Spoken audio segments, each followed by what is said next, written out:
What's good, y'all? Welcome back to the channel. We are tuning into the fourth quarter, the last basically 4 minutes of this Indiana Pacers versus Boston Celtics game. Indiana has a 1-point lead right now as Jayson Tatum just hit a three. This has been a game, man. To start off the game, Boston had a 12-0 lead. Indiana looked like a little, lackadaisical, like they weren't ready to be here. A few turnovers to start off the game, and Boston was able to get out on fast break and get the game off to a good start. Jaylen Brown and Jayson Tatum combined for 18 of the 34 points scored in that first quarter, so essentially half of their points. And Jaylen Brown in that first half ended up with 14 points, while Jayson Tatum ended up with 11. And in that third quarter, Jayson Tatum came out, put his foot on the neck, had 11, maybe even 13 points in that quarter to, give Boston a really solid lead. But Indiana just kept on fighting back as they hold on to their 1-point lead at the moment. Aaron Nesmith driving on Derek White and gets an and one. Oh my God, that was a tough finish. Aaron Nesmith has hit some tough, and I mean some very, very critical and meaningful baskets in this game. JJ's Redick is saying it just now. He's made some very big plays. He's doing his thing, man. Outside of, the stars, obviously, and Jaylen Brown and Jayson Tatum, Peyton Pritchard had a solid first half with 8 points off the bench. Al Horford was holding his own, had 9 points, 3 rebounds, and a block. But he was terrible from three with 1 of 7 on his attempts. Right there off of Nesmith's free throw. That's the Pacers' first free throw attempt since the first quarter. It's been a huge discrepancy in that regard, as how Al Horford just knocks down another three, as I spoke on his abysmal shooting from the first half. He shot at least 10 threes in this game up to this point, man. 3 for 11, that's crazy. He has 15 points on 5 of 14 from the field. Pascal comes back down and hits another shot. He's come alive in his fourth quarter, man. That's 6 points in the last 3 minutes for Pascal. No, that's 8. He has 22 points, 11 rebounds, 7 rebounds. And like I was saying, for Boston, outside of their stars, Derek White, he had 10 points, 4 assists in that first half, played some decent defense. Drew Holiday was all over the court for them on both ends of the floor, really being a catalyst. 8 points, 4 rebounds, 4 assists, 2 steals, 3 of 6 from the field. And then for Indiana, like I said, after that slow start, mostly coming off of that 7-game series that they had to play while Boston has been chilling, they were able to get something going on offense, you know what I mean? Really having some success, able to get a lot of, 50-50 balls to go their way. And they had a solid second quarter that positioned them in a position. Why is the camera like this? I'm so sorry. That's terrible. They had a lot of possessions and 50-50 balls that went their way that allowed them to tie Boston going into that second half. Off that Tyrese Halliburton shot, that was just amazing. He had another one in that third quarter to end the third quarter. Double clutch, leaning over through some Jaylen Brown tough defense that really has them in a position that they are in right now. 2 buzzer beaters in one game that is tide changing, potentially momentum garnering. Tyrese Halliburton has been doing his thing in this one. But in that third quarter, the Celtics were able to, pull off a 12-0 run that had them up by as much as 12 points.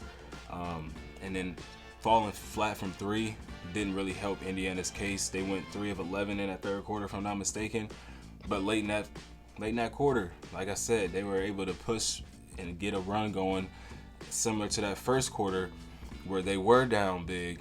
They were able to get a run going and, produce some actual decent basketball and get them back into the game. Like I said, Halliburton hit that 3 to put them down 1, but they had some momentum on their side. Boston was playing some really good defense, but guys were able to get some shots to fall. TJ McConnell being an energy guy and a really in all aspects, scoring the basketball, rebounding the ball, getting steals, playing solid defense. This is just exactly the matchup that Boston, probably didn't want. Yeah, they don't have the big names like a Tatum or a Jaylen Brown, but as far as personnel goes, they have the depth over in Indiana. They have the defenders that can make switch and sit down and guard either guards or wings. And Miles Turner, he's been going off in his game. A very, very, very impressive game, especially in that second quarter. He had 12 points, scoring over defenders at the rim, whether it's a layup or a dunk, hitting step back threes. He was really that lifeline for Indiana outside of Tyrese Halliburton in that second quarter. He had 18 points, 4 rebounds, and 4 assists on 70% shooting from the field. Absolutely carrying and being, like I said, the lifeline for the Pacers in that second quarter. We are still live, but I was wanting to get a little spill out about the game so far. Jaylen Brown currently at the free throw line, 20 points, 5 rebounds, 5 assists. Fourth quarter, 57 seconds left in the game. Just hit both free throws to make it a 1-point game, 115 to 114. If Indiana can win this game, Boston, they're first and foremost, 3 of 3 free throws for Indiana. Boston has shot 23 free throws in this game. They've hit 17 of them. Andrew Nembhard just hit a big-time jumper to go up by 3. 42 seconds left in the game. Derek White is going up against, who is that? Tyrese Halliburton. Offensive foul, going the other way. Okay, timeout. This is a very good game, man. Obi Toppin, who I just seen on the screen, he played a very good first quarter. 11 points, 2 rebounds. He played meaningful minutes in the ones that he did get, making an impact on all levels offensively, whether it was at the rim, from the mid-range, from 3. He was really the guy that turned the tide for the Pacers and allowed them to settle into the game. He was 5 of 6 from the field in that first quarter. That was all he really did for the first half, but he is the one that made it a competitive game and gave the Pacers that energy, that spurt off of the bench, which coincidentally in that first quarter, 15 of their 31 points came from the bench, all of that being Obi Toppin and TJ McConnell. So they've been huge for the Pacers all playoffs long, especially when you consider the fact that Pascal, just 6 points in that first half, very, very quiet. 6 points, 5 rebounds, 5 assists.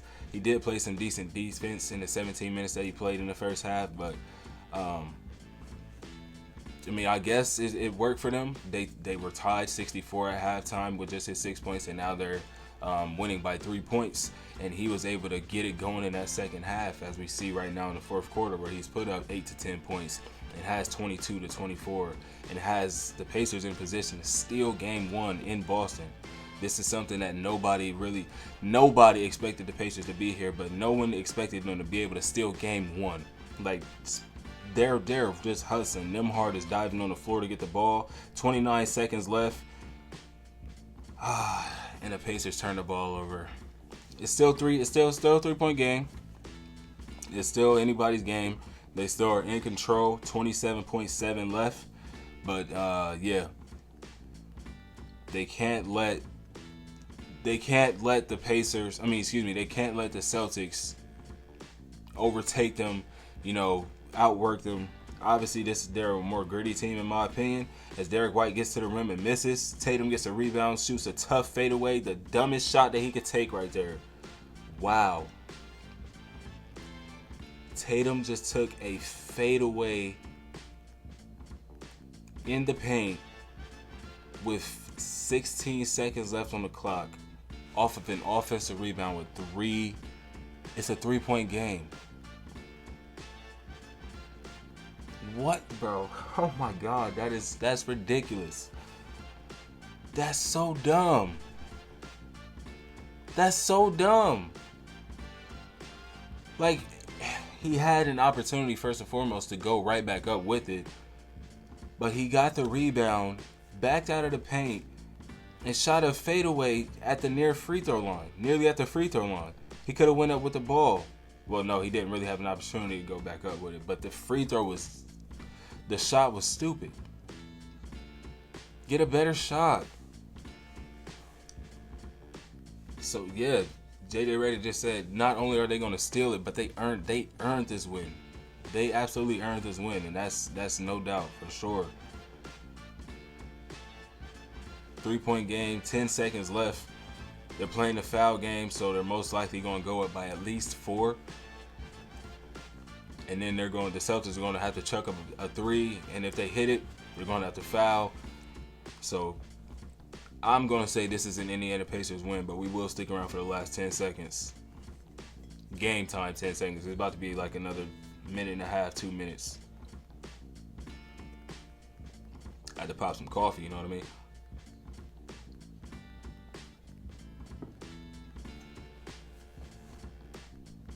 The Pacers turned it over again. They turned the ball over again.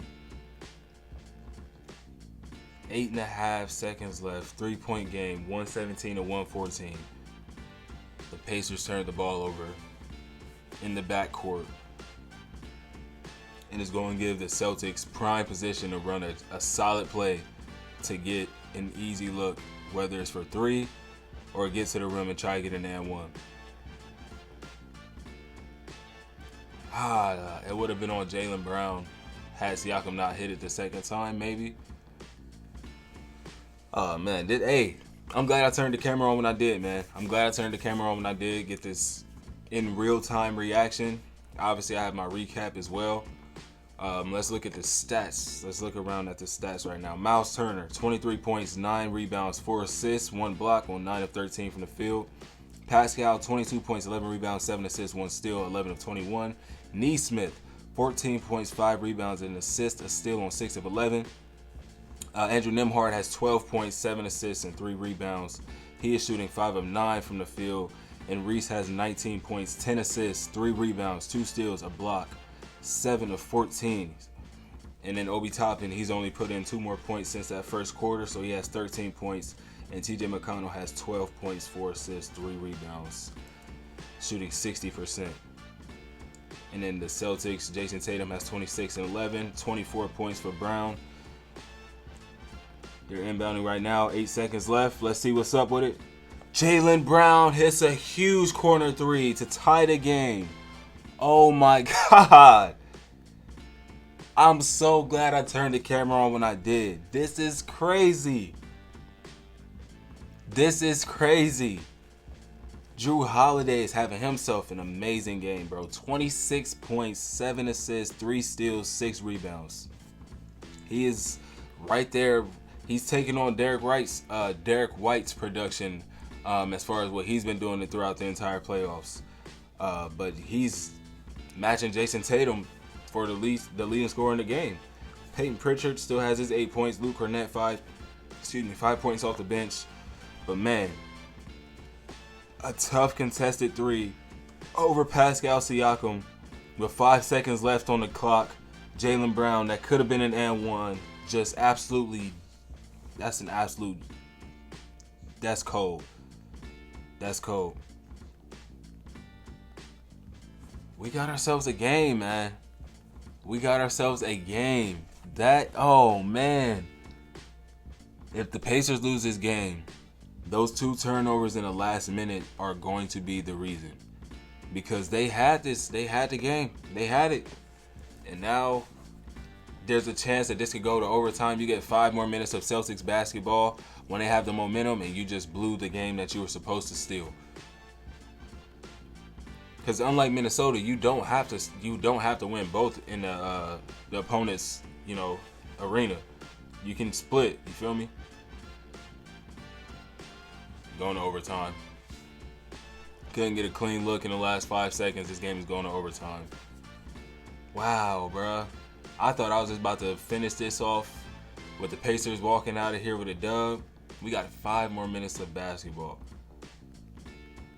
I'll see y'all in overtime, man. I'll see y'all in overtime. We get our first basket of overtime. Tyrese Halliburton 3 over Al Horford gives him a 3-point lead. Oh man, he's 6 of 12 from downtown in this one. Absolutely working the Celtics from downtown. 18 of his 22 points have come from beyond the arc. 3 minutes, 19 seconds left on the clock. If the Pacers can score, he shoots another one deep.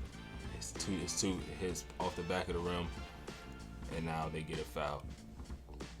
I was going to say if the Pacers could score right there, then they would probably, be in position to put this game away because neither team has really been able to get a basket. It's been a very back and forth, gritty, a lot of missed type of game. So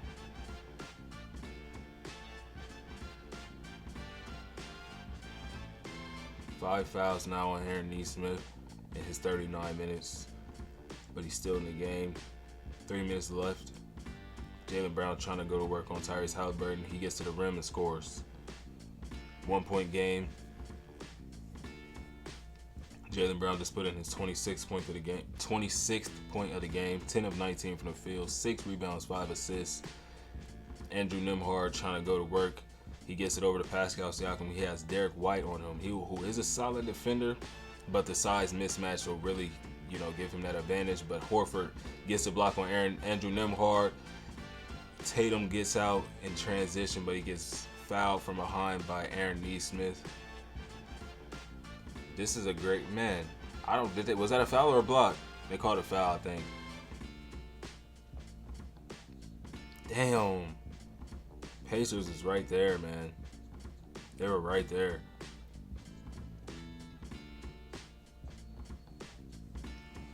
This is a tough game, man. This is going to be a nice series. Even if they don't win this game, you can see that this is going to be, okay, that's Nesmith's 6th foul, yeah. He's fouled out of the game. But yes, you can see that this is going to be a competitive series. When the game started, it didn't appear that way. I can tell you that much for sure. But if they can take the Celtics to overtime, when the Cavs were only able to did the Cavs get swept? No, the Cavs got a game, and the Heat got a game. So, I mean, I don't know. Not saying that they can win the series, but this is a much more competitive series than either one of the last two that the Celtics have played. Up by just 1 point, 2 minutes, 19 seconds left in the game. This is still very much anybody's game, but both teams have players that have been hitting shots late in the game, like a Pascal or Tyrese Halliburton for the Pacers, and then Jaylen Brown and Jayson Tatum have been doing their thing for the Celtics. Siakam, the floater over Derek White, misses. Horford gets the rebound. Jaylen Brown getting out in transition. He has Mal Turner guarding him. They slow it down, kick it around to Jayson Tatum, who has Andrew Nembhard guarding him. He's probably going to want to attack him. Tatum just threw the ball away.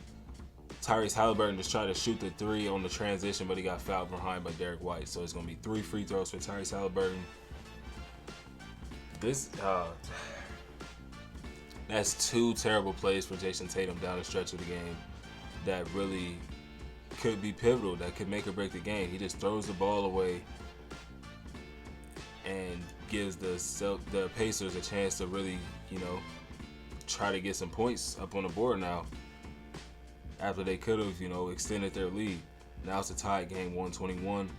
And then in the fourth quarter, before the game was over, he had that blunder shooting that fadeaway in the mid-range off of an offensive rebound when they still had 16 seconds on the clock. Like, y'all could get a better shot.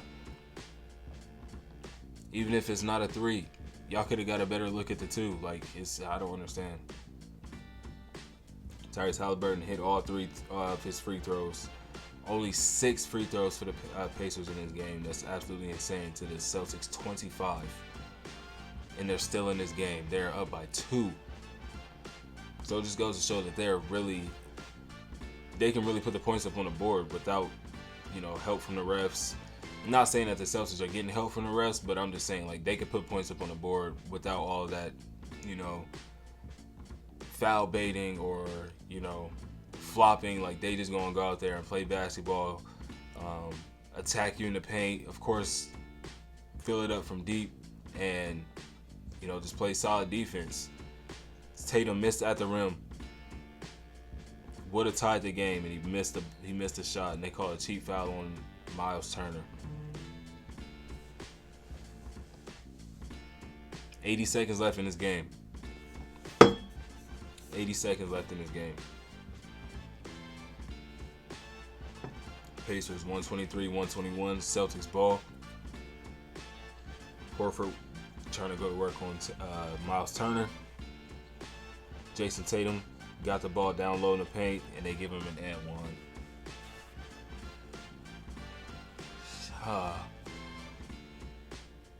Yeah. So 123-123. Tatum going to the line. Just might take the lead right here. But hey, the Pacers have been working. They have been fighting. So yeah, that's a clear foul. That's a tough finish, Jayson Tatum. Going to try to get to the free throw.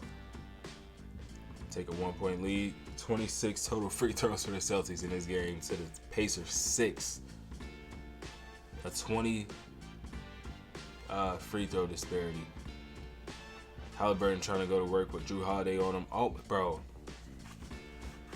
Tyrese Halliburton, I'm going to look in the camera and say this with all seriousness. Tyrese Halliburton is probably the worst star or the worst point guard in the league to have the ball in his hand in late game. He's just always not always, but it's just now. Drew Holiday, it's just his regular possession, and he dribbles the ball out of bounds. Like the ball, he loses the ball and it goes out of bounds. I've seen it happen against the Knicks. I've seen it happen against the Bucks. I've seen it happen in the regular season time to time as Jayson Tatum just hits a huge dagger three to go up by 4. Wow. So I said his blunders were going to cost them. Tyrese Halliburton may have just cost him the game with that turnover right there. It was so senseless. Like he's literally just dribbling the ball. He loses it and it goes out of bounds. I've seen it happen so many times, and it's just like, Reese, I know you're better than this. But time and time again, he folds under the pressure when he's trying to dribble the ball late game, and he ends up coughing it up. It was a game where he got pickpocketed by LaMelo Ball, and they lost the game. If that wasn't this season, it was last season, because LaMelo's just always in and out of the lineup, so I can't really remember. But I'm almost positive it was earlier this season. He got ripped up by LaMelo Ball in the open court in a game-winning, game-tying, game-deciding, situation. He gets ripped up. LaMelo goes down there and scores, and that's the game. So it's like he has to figure something out with that, bro, because you can't be a lead guard in the NBA in the Eastern Conference Finals and have those things happen. Indiana's 1 of 6 from the field with 6 points in overtime. Jayson Tatum himself has 8 points in his overtime quarter. So he's making up for that bad shot that he did take in that fourth quarter that I've been mentioning a few times in this video now. Pacers have the ball with 43 seconds left. Pascal Siakam has Jaylen Brown guarding him. Down 4. Siakam goes into the paint, gets ripped by Jaylen Brown. He just took it right out of his hands. Yeah, that's probably going to be the game. Wow. He literally just took it out of Pascal's hands. Those are two huge turnovers that, probably just decided the game. That probably put a nail in the coffin. Jaylen Brown has been amazing on both ends of the floor, bro.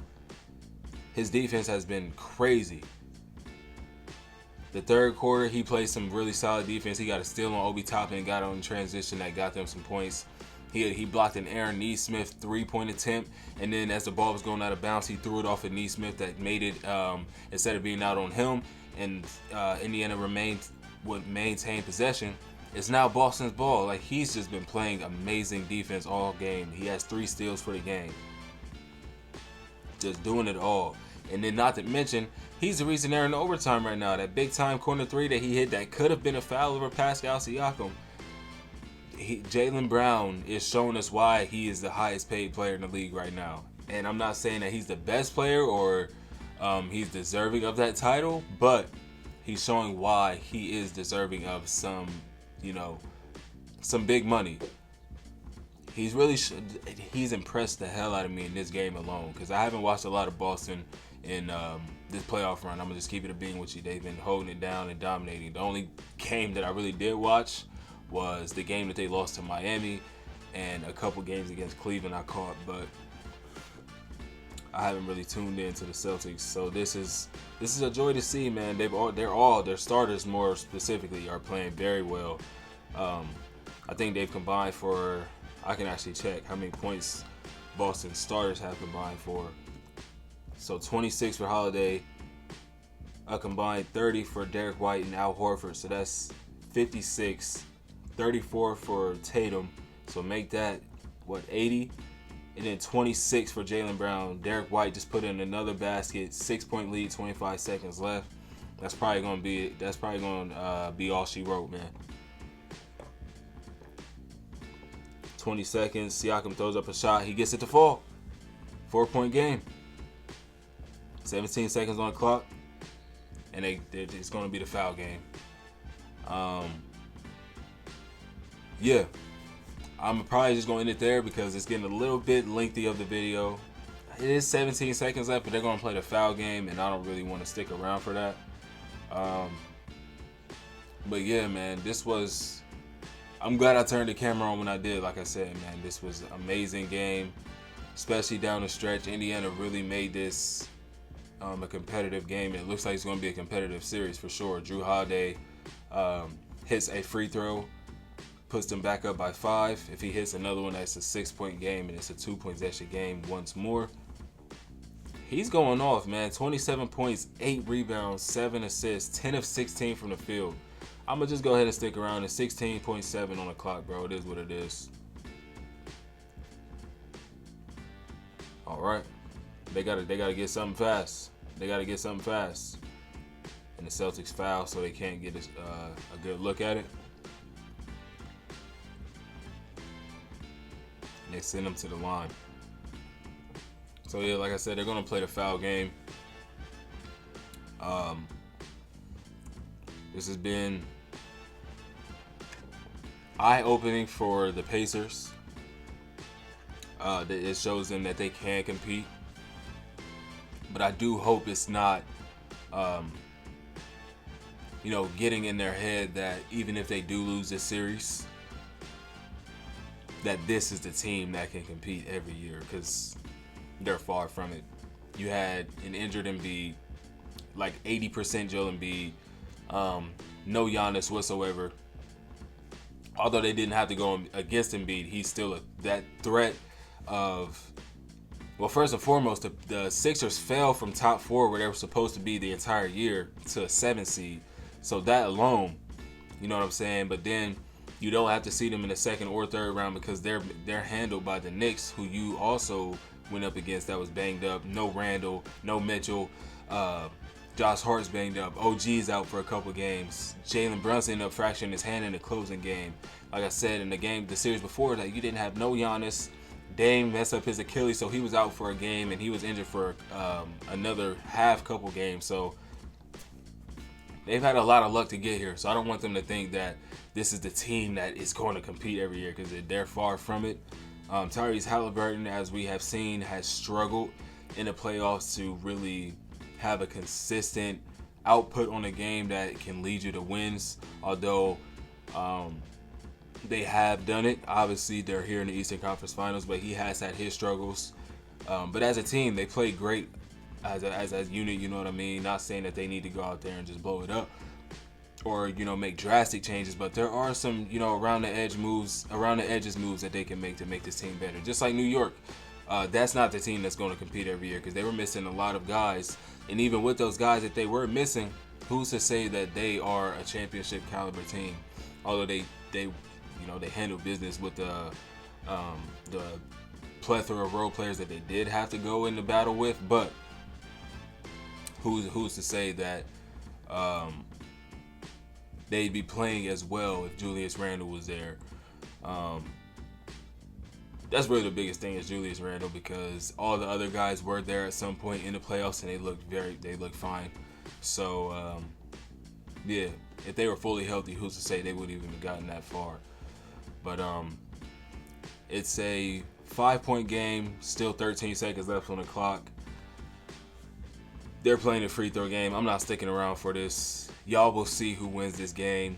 it won't be in this video. Obi Top is at the free throw line right now. I'll catch you on the next one. I'm about to edit this and get this out for y'all.